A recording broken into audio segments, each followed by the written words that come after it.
Universidade Falada. Conhecimento à velocidade de um clique.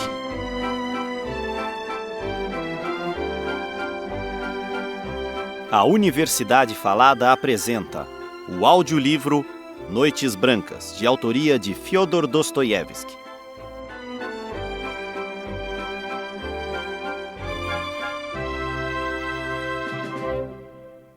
Primeira noite. Era uma noite maravilhosa. Uma dessas noites que apenas são possíveis quando somos jovens, amigo leitor. O céu estava tão cheio de estrelas, tão luminoso, que quem erguesse os olhos para ele se veria forçado a perguntar a si mesmo: será possível que sob um céu assim possam viver homens irritados e caprichosos? A própria pergunta é pueril, muito pueril, mas quem dera o senhor, amigo leitor, lhe a possa inspirar muitas vezes. Meditando sobre senhores caprichosos e irritados, não pude impedir-me de recordar a minha própria conduta, irrepreensível, aliás, ao longo de todo esse dia. Logo pela manhã, fora atormentado por um profundo e singular aborrecimento. Subitamente percebi que estava só, abandonado por todos, que toda a gente se afastava de mim. Seria lógico, na verdade, que perguntasse a mim mesmo: mas quem é, afinal, toda a gente? Na realidade, embora viva há 8 anos em São Petersburgo, quase não conseguia estabelecer relações com outras pessoas. Mas que necessidade tenho eu de relações? Conheço já toda São Petersburgo, e foi talvez por isso que me pareceu que toda a gente me abandonava, quando todo o São Petersburgo se ergueu e bruscamente partiu para o campo. Fui tomado pelo receio de me encontrar só e durante 3 dias inteiros errei pela cidade, mergulhado numa profunda melancolia, sem nada compreender do que se passava comigo. Percorri a perspectiva, fui ao jardim, errei através do cais e não vi sequer um dos rostos que encontrava habitualmente nesses mesmos locais, sempre à mesma hora e ao longo de todo o ano. Eles, evidentemente, não sabem quem sou, mas eu sei quem são eles. Conheço-os intimamente. Estudei as suas fisionomias, sinto-me feliz quando estão alegres e fico acabrunhado quando se velam de tristeza. Estabeleci laços quase de amizade com um velhinho que todos os dias encontro, sempre à mesma hora, na Fontanka, o canal que atravessa o centro de São Petersburgo. Tem uma expressão muito grave e pensativa e sussurra permanentemente, falando consigo mesmo, agitando a mão esquerda, enquanto com a direita segura uma longa e nodosa bengala com um castão de ouro. Ele próprio me reconhece, dedicando-me um cordial interesse. Se, por qualquer eventualidade, eu não aparecesse à hora do costume, nesse tal sítio habitual, na Fontanka, tenho a certeza de que teria um acesso de melancolia. Assim, sentimos, por vezes, a tentação de nos cumprimentarmos, principalmente quando estamos ambos de bom humor. Recentemente, como não nos víssemos há já 2 dias, ao terceiro, quando nos encontramos, íamos já a levar as mãos aos chapéus, mas reprimimos a tempo essa intenção. Baixamos os braços e passamos com simpatia um pelo outro. Para mim, também as casas são velhas amigas. Quando passeio, cada uma delas parece correr ao meu encontro na rua. Olha-me com todas as suas janelas, dizendo-me algo como isto: bom dia, como estás? Eu vou bem, graças a Deus, muito obrigada. Em maio vão me aumentar um andar.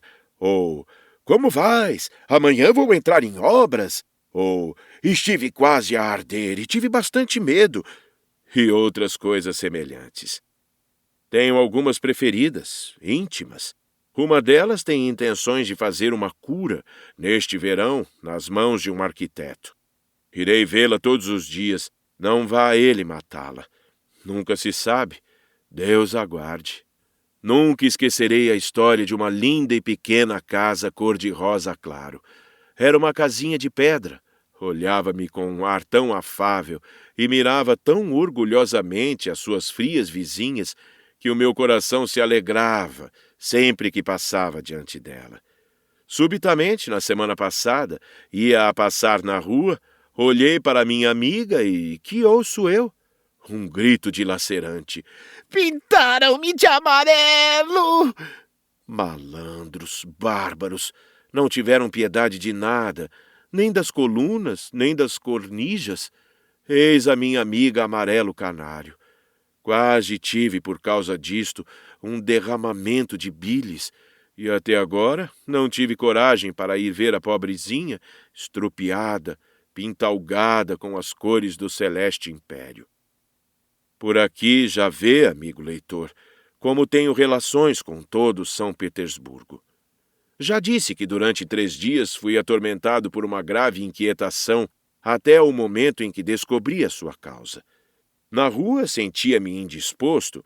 Este se ausentou, aquele saiu da cidade, para onde terá ido aquele outro?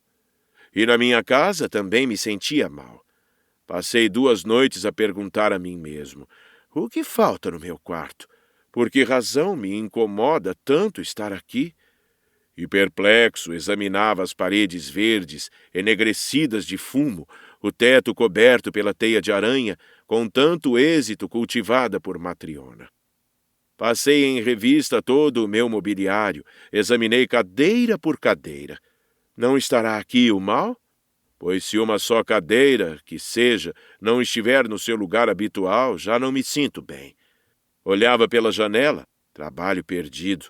Não conseguia o menor alívio. Fui ao ponto de chamar Matriona e de ali mesmo lhe dirigir uma paternal censura por causa da teia de aranha e, de uma maneira geral, pela sua falta de asseio. Ela limitou-se, porém, a olhar-me surpreendida, virando-me as costas sem proferir uma única palavra, de modo que a teia de aranha pende ainda intacta do teto. Em suma, apenas esta manhã adivinhei do que se trata. Não há dúvida de que foi para se livrarem de mim que eles fugiram para o campo. Perdoe-me a vulgaridade com que me exprimo. Eu não me sinto com disposição para usar um estilo requintado. A verdade é que toda São Petersburgo fugira ou partira para o campo. A verdade é que todos os respeitáveis cavalheiros da burguesia tinham, aos meus olhos, o ar de quem está em vias de tomar uma carruagem de praça. Como respeitáveis pais de família que, após o trabalho cotidiano, se dirigissem sem bagagens para o seio da família que estava no campo, a verdade é que todos os transeuntes tinham agora um ar completamente especial que parecia dizer a cada pessoa que com eles se cruzava algo como isto. Bem, sabem, só aqui estamos de passagem. Dentro de 2 horas partimos para o campo. Se acaso via abrir-se uma janela em cujas vidraças haviam tamborilado uns dedinhos delicados, brancos como açúcar, e debruçar-se para a rua a cabecinha de uma linda rapariga para chamar o vendedor de vasos de flores, de repente parecia-me que aquelas flores eram compradas por comprar, isto é, de modo algum para usufruir da primavera e de flores na atmosfera sufocante de um quarto, e que em breve, rapidamente, iriam todos para o campo, levando-as consigo. Além disso, fizera já progressos tais dentro desta ordem particular de descobertas, nova para mim, que podia agora, infalivelmente, à primeira vista, determinar para que aldeia tinha ido esta ou aquela pessoa. Os turistas de Kameny Ostrov e das ilhas Aptekarsky ou da estrada de Peterhof distinguiam-se pela estudada elegância das suas maneiras, pelos seus modernos fatos de verão e pelas belas carruagens em que se deslocavam à cidade. Os habitantes de Pargolovo e das povoações mais afastadas distinguiam-se imediatamente pela sua sensatez e pelo seu ar grave. Os visitantes de Krestovsky Ostrov eram reconhecíveis pela sua imperturbável jovialidade. Encontrava acidentalmente uma longa procissão de carroceiros que caminhavam indolentemente, segurando as rédeas nas mãos, a par dos seus carros carregados de móveis diversos, mesas, cadeiras, divãs turcos e outros, e mais material doméstico, em cima do qual ia muitas vezes, sentada, no topo de toda aquela pilha, uma magra criada, vigiando ciosamente os haveres dos seus amos. Via as barcas pesadamente carregadas de utensílios domésticos, deslizando sobre o Neva ou sobre o Fontanka, dirigindo-se para o Rio Negro ou para as ilhas, e carroças ou barcas multiplicavam-se por 10, por 100 aos meus olhos. Parecia-me que tudo se pusera em marcha pelas estradas, que todos emigravam em enormes caravanas para os campos, e que São Petersburgo ameaçava transformar-se num deserto, de tal modo que acabei por ficar envergonhado, humilhado, aflito. Eu não tinha sequer um lugar no campo para onde ir, nem qualquer razão para o fazer. Estava, no entanto, disposto a partir a pé, com cada carroça que passava, a acompanhar cada cavalheiro de aparência respeitável que alugava uma carruagem de praça. Nenhum só, porém, absolutamente ninguém me convidou. Como se eu estivesse esquecido, como se, na verdade, fosse um estranho para eles. Andei muito e durante muito tempo, de tal modo que chegara já ao ponto de, conforme era meu hábito, esquecer onde estava, quando de súbito me encontrei às portas da cidade. Senti-me num instante tomado de alegria e passei a barreira. Avancei então pelo meio de campos semeados e de prados. Não experimentava a mínima fadiga, sentindo apenas, com toda a força do meu ser, que uma espécie de fardo deixava de pesar sobre a minha alma. Todos os transeuntes me olhavam tão amavelmente que por pouco ter-me-iam cumprimentado.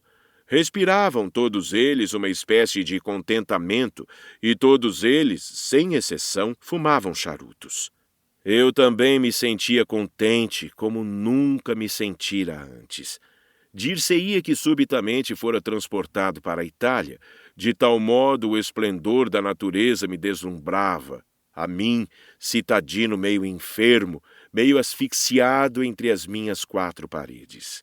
Existe algo muito comovente, difícil de exprimir, na paisagem dos arredores de São Petersburgo, quando a aproximação da primavera, manifestando subitamente toda a sua violência, todas as forças que recebeu do céu, se cobre de viçosa verdura, se adorna com o colorido das flores. Faz-me involuntariamente lembrar uma jovem macilenta que olhássemos umas vezes com piedade, outras com uma paciência complacente e cuja presença quase não notamos, até que, de repente, num instante, lhe encontramos uma maravilhosa e inexplicável beleza, ao mesmo tempo que, estupefatos, nervosos, nos interrogamos, contrariados. Que força terá feito brilhar com um tal fulgor estes olhos pensativos e tristes? Que terá tingido de sangue estas faces magras e pálidas? Que terá acendido a paixão nestes delicados traços? Por que motivo arfa deste modo este peito? Que terá tão subitamente, povoado de força, de vida e de beleza, o rosto desta pobre rapariga, iluminando-o com semelhante sorriso e enchendo-o de uma alegria tão radiosa e fulgurante? Olharemos em torno de nós, procuraremos alguém, adivinharemos, mas passado este instante, encontraremos talvez no dia seguinte, novamente, o mesmo olhar pensativo e distraído que tinha antes, o mesmo rosto pálido, a mesma submissão e timidez nos movimentos, e até mesmo um arrependimento e os vestígios de um mortificante aborrecimento ou despeito por aquele arrebatamento de um minuto. Lamentaremos então que aquele fulgor, que aquela efêmera beleza tenha tão depressa, tão irrevogavelmente fenecido. Lamentaremos por não termos sequer tido tempo de a amar. E, no entanto, a minha noite foi mais proveitosa do que o dia. Eis como as coisas se passaram. Regressei muito tarde à cidade e já tinham dado 10 horas quando me aproximei da minha casa. O caminho que percorri passava junto do cais do canal, onde, àquela hora, não se encontrava viva alma. Na realidade, moro num bairro bastante afastado. Caminhava cantando, pois quando estou contente, gosto de cantarolar, como qualquer homem feliz que não tem amigos nem conhecidos e que nos seus momentos de felicidade não tem com quem compartilhar a sua alegria. Subitamente aconteceu-me a mais inesperada das aventuras. Num recanto, apoiada ao parapeito da muralha, estava uma mulher. Com os cotovelos apoiados no gradeamento, parecia olhar com muita atenção a água turva do canal. Trazia um bonito chapelinho amarelo e uma encantadora mantilha negra. É uma rapariga e certamente morena, pensei. Parecia não ouvir os meus passos e nem sequer se moveu quando passei por ela, retendo a respiração e com o coração a bater violentamente. Estranho, pensei. Deve ter, sem dúvida, uma grande preocupação. E bruscamente detive-me, como que pregado ao solo. Sim, não me enganara. A jovem chorava. Um momento depois, ouvi um novo soluço. Santo Deus! O meu coração comprimiu-se de angústia. Embora habitualmente seja tímido com as mulheres, a verdade é que este caso era excepcional. Voltei atrás, uns passos na sua direção, e teria forçosamente dito: Menina! Se não tivesse a consciência de que esta exclamação fora pronunciada já 1000 vezes em todos os romances mundanos. Foi a única coisa que me deteve. Porém, enquanto procurava uma palavra, a jovem recompôs-se e, dominando-se, passeou um olhar em torno de si, baixou a cabeça e deslizou à minha frente ao longo do canal. Imediatamente caminhei em sua perseguição, mas ela, descobrindo-o, deixou o cais, atravessou a rua e foi para o passeio do outro lado. Não ousei atravessar. O meu coração palpitava como o de um pássaro apanhado numa armadilha. De súbito, uma casualidade veio em meu auxílio. No passeio, para onde a rapariga atravessara, surgiu subitamente, perto dela, um cavalheiro de fraque, com uma idade muito respeitável, mas com um ar que não o era tanto. Cambaleava, apoiando-se cautelosamente nas muralhas. A rapariga caminhava apressada e timidamente, como sucede geralmente com as raparigas que não querem que se lhes ofereça para acompanhá-las à noite até suas casas, e, por certo, o oscilante cavalheiro nunca a teria conseguido apanhar se a minha boa estrela o não tivesse induzido a recorrer a meios de circunstância. De repente, sem dizer palavra, o sujeito encheu-se de coragem e, com todas as suas forças, desatou a correr em perseguição da minha desconhecida. Ela fugia, célere como o vento, mas o senhor, embora cambaleando, ia ganhando terreno até que a atingiu. Ela soltou um grito e eu dei graças aos céus pela excelente e nodosa bengala que trazia na mão direita. Num abrir e fechar de olhos, eis-me do outro lado da rua, e também, num abrir e fechar de olhos, o intruso deteve-se, tomou em consideração o meu pesado argumento, calou-se, ficou para trás e apenas quando íamos já muito longe me apostrofou em termos assaz enérgicos. As suas palavras, porém, perderam-se na distância. "Dê-me o braço", disse a desconhecida. "Pois assim ele não ousará voltar a abordá-la." Silenciosa, estendeu-me o braço, ainda trêmulo de emoção e de susto. Oh, intruso, como te abençoei naquele momento! Olhei-a furtivamente. Conforme calculara, era muito bela e morena. Sob as suas pestanas negras brilhavam ainda pequenas lágrimas, lágrimas provocadas pelo susto recente ou pelo desgosto que a fizera chorar junto da muralha. Não sabia. Nos seus lábios, contudo, resplandecia já um sorriso. Olhou-me também de soslaio, enrubesceu levemente e baixou os olhos. Veja só, se não me tivesse repelido, nada disto aconteceria. Mas eu não conhecia. Julguei que o senhor também... E agora, já me conhece? Um pouco. Olhe, por exemplo, por que treme? Adivinhou logo, respondi, entusiasmado com o fato de aquela jovem ser inteligente. A inteligência só favorece a beleza. Sim, logo à primeira vista, adivinhou quem eu era. Com efeito, sou tímido com as mulheres. Não nego que estou emocionado, pelo menos tanto como a menina o estava há momentos, quando aquele sujeito a assustou. Sinto uma espécie de medo nesta altura. Dir-se-ia que vivo num sonho, mas mesmo em sonhos nunca acreditei que poderia um dia falar com uma mulher, fosse ela quem fosse. O quê? Será possível? Sim, a minha mão treme, pois nunca nela se apoiou uma tão linda mãozinha. Perdi completamente o hábito de lidar com mulheres. Isto é, nunca tive esse hábito. Bem vê, vivo só. Nem sei como se lhes deve falar. Olhe, ainda agora a seu lado, não sei se já lhe disse alguma tolice. Se assim aconteceu, diga-me francamente, pois aviso-a de que não sou suscetível. Não disse qualquer tolice. Antes, pelo contrário. E se na verdade quer que lhe seja sincera, pois bem, dir-lhe-ei que mulheres apreciam essa timidez. E se ainda quer que vá mais longe, digo-lhe que não fujo à regra e que não despedirei até me ter acompanhado à casa. Dada a maneira como está me tratando, comecei, anelante de entusiasmo. Deixarei agora mesmo de ser tímido, e então, adeus todas as minhas vantagens. As suas vantagens? Mas quais vantagens? Isso é que já não está bem. Perdão, não insistirei. A palavra me escapuliu.